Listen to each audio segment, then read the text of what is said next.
রায়পুর গ্রামটি ছিল খুব সুন্দর। আর সেই গ্রামের ছোট্ট একটি ঘরে থাকতাম আমি।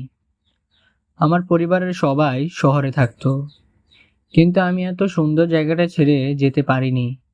বলতে গেলে শহরে আমার মনটা টিকে না, কেমন যেন দম বন্ধ হয়ে আসে।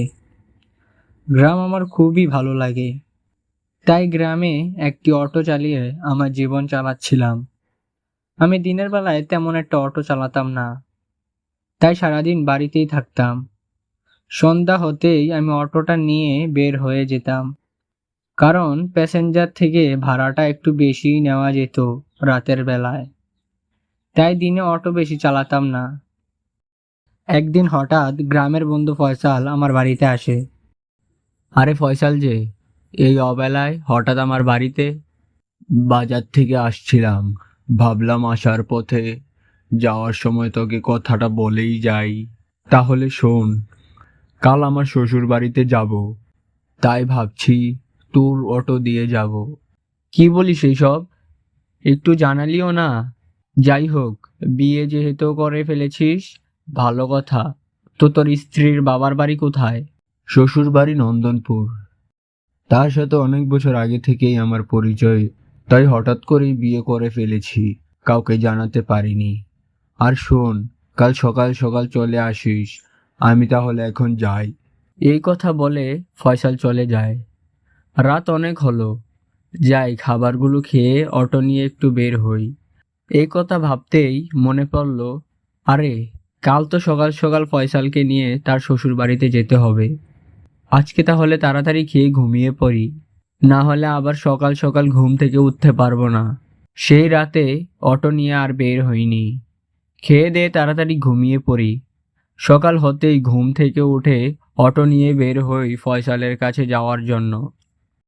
ফয়সাল তার গ্রামের রাস্তায় হাঁড়িতে মিষ্টি নিয়ে তার শ্বশুর বাড়িতে যাওয়ার জন্য আমার জন্য অপেক্ষা করতে লাগে। কিছুক্ষণ পর আমি চলে আসি, আর ফয়সালকে নিয়ে রওনা হই নন্দনপুরের উদ্দেশ্যে।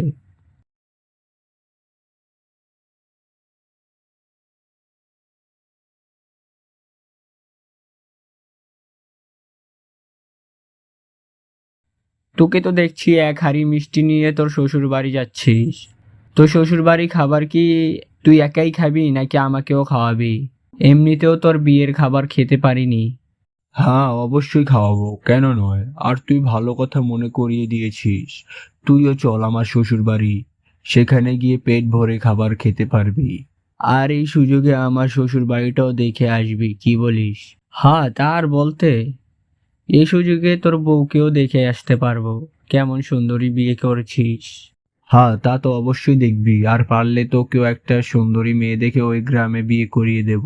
তাহলে বাসায় তোর আর একা রান্না করে খেতে হবে না। কি যে বলিস, আমার তো বিয়ের বয়সই হলো না। আর তোর তো বিয়ের বয়স না হওয়ার আগেই তুই বিয়ে করে ফেলেছিস, কিন্তু আমি আর সেটা করব না। ফয়সালের সাথে কথা বলতে বলতে নন্দনপুর চলে আসি।